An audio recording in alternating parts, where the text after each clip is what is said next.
Weni Maizon, mantan karyawan PT Timah, kembali jadi sorotan setelah dipecat karena video viralnya yang mengejek pekerja honorer berobat pakai BPJS.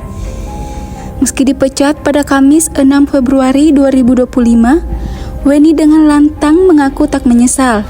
Tak berhenti di situ, Weni justru aktif di media sosial pelesetkan istilah BPJS dan honorer menjadi hororer.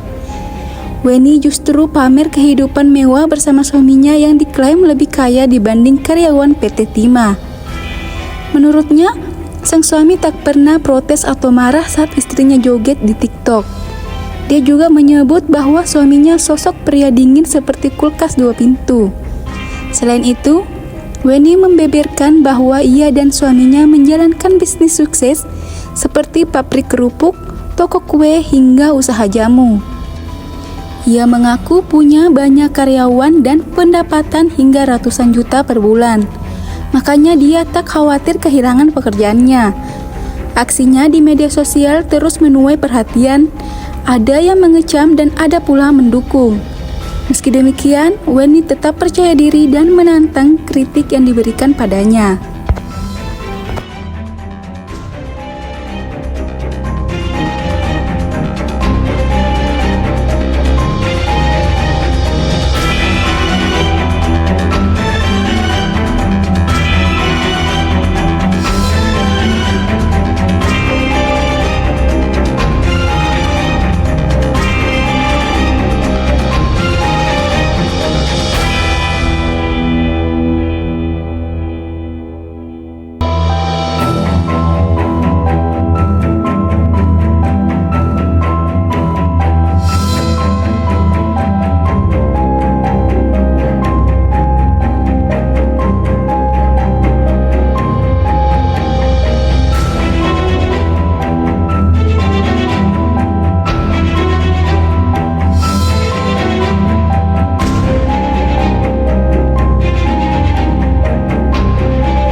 Download Tribun X sekarang, menghadirkan lokal menjadi Indonesia.